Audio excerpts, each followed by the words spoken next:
Hello दोस्तों, आप सभी को स्वागत है एमएस क्लासेस में। जैसे कि जानिए वास्तविक संख्या अध्याय 1 मैथ पूर्ण संख्या, यहाँ पर इसका परिभाषा दिया हुआ है।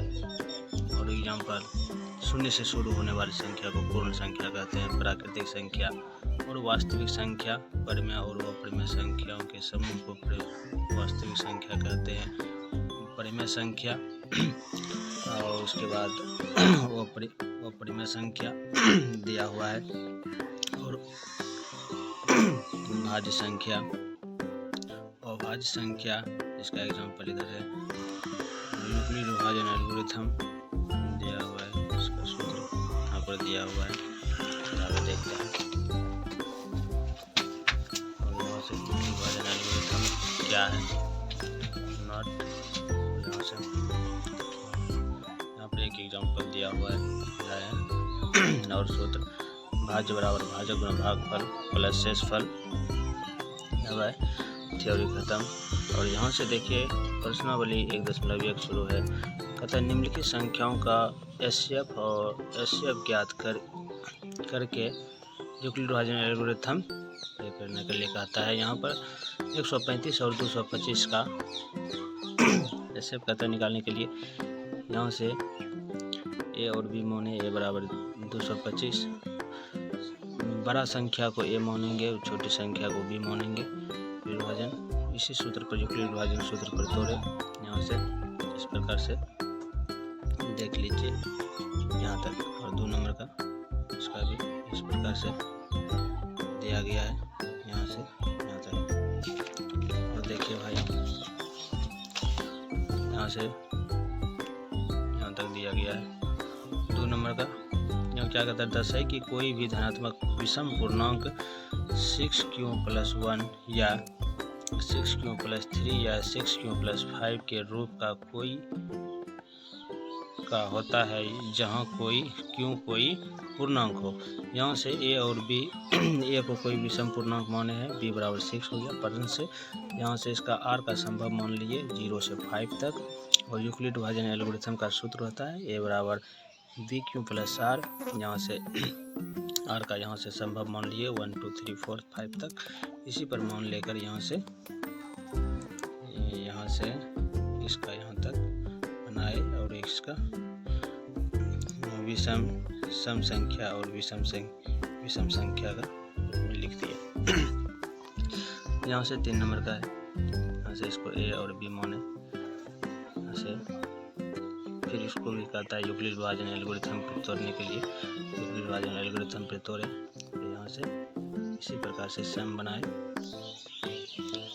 और 4 नंबर का देखते हैं। यूक्लिड विभाजन परिमेय का प्रयोग करते हुए कहता है दर्शाइए कि किसी धनात्मक पूर्णांक का वर्ग, कहता है वर्ग किसी पूर्णांक m के किसी 3m या 3m+1 के रूप का होता है। यहाँ पर से ए सेम उसी प्रकार से माने ए कोई धनात्मक पूर्णांक है, b बराबर मान लिए 3 और r का संभव मान लिए 1 2 3 1 0 1 2 तक। और यूक्लिड विभाजन का सूत्र लगाए, सेम उसी प्रकार से बनाए, विशेष से प्राप्त करते थे। इसका वर्ग कहता था, इसलिए हम वर्ग कर लिए यहाँ तक। उसके बाद यहाँ से देखते हैं, फिर 1 पर रख के r बराबर 1 पर रख के इसका मान इतना रखे और इसको a+b का होल स्क्वायर पर तोड़े। जो फार्मूला होता है a² + b² + 2ab पर तोड़े। यहाँ से हो गया। अब 5 नंबर का कहता है यूक्लिड विभाजन परिमेय का प्रयोग करते हुए दर्शाइए कि किसी धनात्मक पूर्णांक का घन 9m, 9m+1 या 9m+8 के रूप का होगा। यहाँ से ये कोई धनात्मक पूर्णांक है, b बराबर 9 तो 9 ले लिए और r का संभव मान लिए हैं 0 1 2 और यूक्लिड विभाजन का सूत्र लगाए, इसी प्रकार से बनाए। और यहाँ पर से घन कहता है, इसलिए घन किए, घन तो इतना हो गया। यहाँ से हम 9 कॉमन निकाले, इस पूरी को m मान लिए और यहाँ 9m के रूप का है। तो r बराबर 1 लिए, फिर से सेम उसी प्रकार से घन कहता था, घन किए और यहाँ से हम a+b का होल क्यूब पर तोड़े और फार्मूला पर यहाँ तक आया। और उसके बाद यहाँ से इसके सभी से 9 कॉमन निकाले, 9 कॉमन निकाल लिए, यहाँ पर 8 बचा और 9 इस पूरे को हम m मान लिए। 9m प्लस 8 के रूप का है। यहाँ से आता है किसी धनात्मक पूर्णांक का घन 9m प्लस 1 9m प्लस 8 के रूप का है। m कोई क्या है, पूर्णांक है। चैप्टर खत्म और अगले वीडियो के लिए तैयार रहिएगा। और इधर देखते हैं 1.2। यहाँ से निम्नलिखित संख्याओं को अभाज्य संख्या के रूप में लिखने के लिए कहता है। यहाँ से देखिए 140, इसका HCF एलसीएम निकाल लिए। यहाँ से गुणनखंड के रूप में कहता है लिखने के लिए, इसको भी निकाल लिया। और यहाँ से देखिए यहाँ से 5500 है, यहाँ से 7429 है। इसका खंड किए, जैसे लघुत्तम करते हैं सेम उसी प्रकार से किए। 2 नंबर का पूर्णांक के निम्नलिखित युग्मों के HCF और एलसीएम ज्ञात करके क्या कहता है, इसकी जांच करने के लिए कहता है। गुणनफल, दोनों संख्या का गुणनफल HCF गुणा एलसीएम। तो इसका खंड के HCF जो दोनों में मिला वो HCF हो गया, और एलसीएम जो बाकी बचा और HCF दोनों क्या हो गया, एलसीएम हो गया। और इस प्रकार से दोनों का किए गुना, यहाँ से गुणनफल, इसका यहाँ पर हम क्या किए, जांच कर लिए। इसी प्रकार से यहाँ भी सेम है, इसका भी देख लीजिएगा ध्यान से, सेम उसी प्रकार से हिसाब है। अब देखिए 3 नंबर का कहता है अभाज्य गुणनखंड विधि द्वारा निम्नलिखित पूर्णांक के HCF और एलसीएम ज्ञात करने के लिए कहता है। जैसे 2 नंबर में बनाए थे उसी प्रकार से इसको भी बनाएंगे। सिर्फ वहाँ पर 2 संख्या दिया हुआ था, यहाँ पर 3 संख्या दिया हुआ है, और तीनों का हम खंड करेंगे, और जो तीनों में मिलेगा वो HCF कहलाएगा, और बाकी जो बचेगा उसको एलसीएम कहेंगे। गुणनफल करके निकाल लेंगे, और तीनों उसी प्रकार से बने, देख लीजिए। और 4 नंबर का HCF इंटू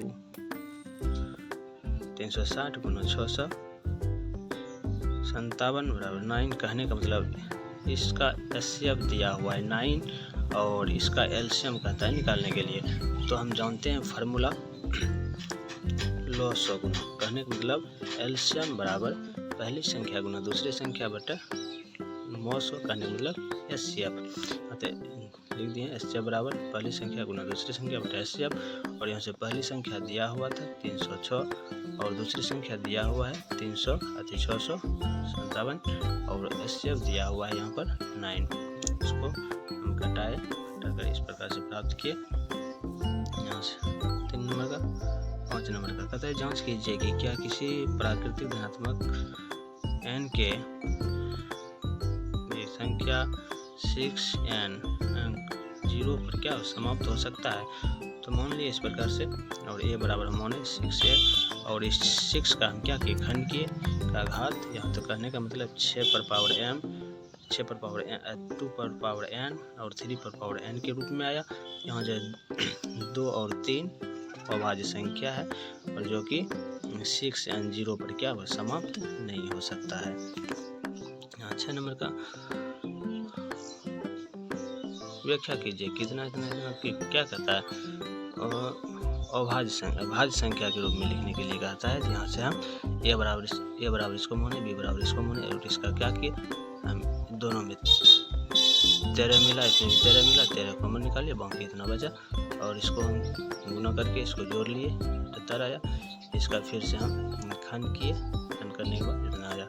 फिर से कहता अभाज्य संख्याओं के रूप का हो गया, और पुनः b बराबर माने थे इतना, और इस दोनों में यहाँ पर 5 और यहाँ पर 5 है, 5 कॉमन निकाले, ये दोनों को गुना किया और फिर से जोड़े, इतना आया। यह भी अभाज्य संख्या के रूप में आया। देखिए 7 नंबर का, यहाँ से दोनों का खंड किए, 1.2 प्रश्नावली खत्म हुआ। और यह परिमेय संख्या है। परिमेय संख्या कहता है यहाँ पर रूट है, और परिमेय संख्या है रूट n अपरिमेय संख्या है। यहाँ से मान लिए हैं रूट n परिमेय संख्या है, तो यहाँ से परिमेय संख्या n बराबर p बटे q। क्यों किया है, q इक्वल टू नॉट 0। इसको कोनों ने गुना किया, हम क्रॉस मल्टीप्लीकेशन की, दोनों ओर हमें वर्क किए। वर्क करने के बाद इसको हम समीकरण 1 माने, और p जो है n से क्या है, विभाज्य है। p स्क्वायर n से विभाज्य है और p भी n से क्या होगा, विभाज्य होगा। पुनः हम माने p बराबर n के, जहाँ की k क्या है, एक धनात्मक संख्या है, धनात्मक पूर्णांक है। यहाँ से qn और समीकरण 1 का मान रखे यहाँ पर, और k का मान रखे p की जगह पर। इसको भी सॉल्व किए तो यहाँ आया, तो q भी क्या है, n से विभाज्य होगा, और q भी n से विभाज्य होगा। q स्क्वायर भी n से विभाज्य होगा, q भी होगा। और यहाँ से हम अतः लिख दिए, क्यों यह जो है बायां पक्ष और दायां पक्ष क्या है, समान है, असमान है, जो कि संभव नहीं है। यह रूट n एक अपरिमेय संख्या। हम देखते हैं यहाँ से 1.3 प्रश्नावली, और सिद्ध करने के लिए कहता है रूट 5 एक अपरिमेय संख्या है। इससे हम उसी प्रकार से माने हैं 5 एक अपरिमेय संख्या है, जिससे कि 1/3 रूट 5 p बटे q क्या है, नॉट 0 इक्वल टू नॉट 0। और यहाँ से इसको गुना किया और दोनों को वर्क किए। वर्क करने के बाद इसको सोल्व किए। p स्क्वायर 5 से विभाज्य है, जैसे हम रूट n बनाए थे उसी प्रकार से यहाँ पर भी होगा। सेम प्रोसेस वही है, इसमें भी रूट 5 रहे, रूट 7 रहे, रूट 3 रहे, जो भी रहे सबका ये होगा। अब यहाँ पर 2 नंबर का देखते हैं। 2 नंबर का थोड़ा सा अलग होगा। यहाँ से इसको भी मानिए परिमेय संख्या है, यहाँ से यहाँ से इसको हम उधर ले गए, 3 क्यों को उधर ले गए, और यहाँ से किए, और यहाँ से इतना आया प्राप्त। इसको हम समीकरण मान लेंगे, और यह क्यों कोई पूर्णांक होगा, यह हम अतः लिख देंगे। हो गया यहाँ तक। अब देखते हैं 3 नंबर का, कहता है सिद्ध कीजिए कि निम्नलिखित संख्या को अपरिमेय संख्या, जैसे कि 1/√2 है, इसको अपरिमेय संख्या मानेंगे। मान लीजिए परिमेय संख्या है, यहाँ से 1/3 नॉट 0। तो इसका हम क्या करेंगे, हर के परिमेयकरण करेंगे। हर के परिमेयकरण के लिए और इतना प्राप्त हुआ, यहाँ से इसको अपने हम गुना कर लिए, यहाँ से इतना प्राप्त हो गया। तो आगे यहाँ से हम अतः लिख दिए, इसको देख लीजिएगा। यहाँ से 7√5 कहता है परिमेय संख्या, इसको भी मान लिया हम परिमेय संख्या है। इससे हम उसी प्रकार से बनाएंगे। इसको हम 7 इधर गुणन था, इधर भाग में किए, इसको गुना करके ऊपर किए, और यहाँ से 5 और इसको हम समीकरण मान लेंगे, और यहाँ से हम अतः लिख देंगे। फिर से 6 + √2 है, इसको भी हम उसी प्रकार से बनाएंगे। इसको भी एक परिमेय संख्या मान लेंगे, मानकर यहाँ से हम बनाएंगे, इसको सॉल्व करेंगे। यहाँ से हम उसी प्रकार से 6 को इधर ले जाएंगे, इनके घटा कर लेंगे, इसको समीकरण मान लेंगे, और इसको यहाँ से अतः कर देंगे, अतः लिख देंगे, और ये खत्म हो जाएगा। यहाँ से दशमलव प्रसार शांत है, यहाँ से उदाहरण है, यहाँ से दशमलव प्रसार है, यहाँ से देख लीजिए दशमलव प्रसार अशांत करता है, दशमलव प्रसार अशांत, यहाँ से मिलेगा, और यहाँ से खत्म हो गया। आप देखते हैं यहाँ से प्रश्नावली 1.4, यहाँ से देख लीजिए, इसका दशमलव अशांत, शांत और अशांत पूछ रहा है। यहाँ से इसको लिख लिए, और 5 गुणनफल 5 है, यहाँ से इस प्रकार से लिया गया है। यहाँ देख लीजिएगा, सेम उसी प्रकार से बनेगा, देख लीजिएगा आराम से।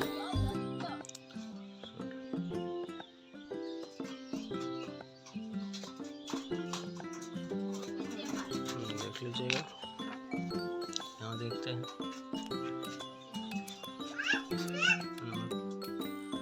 ऐसे में आज आवाज पूछ रहा है।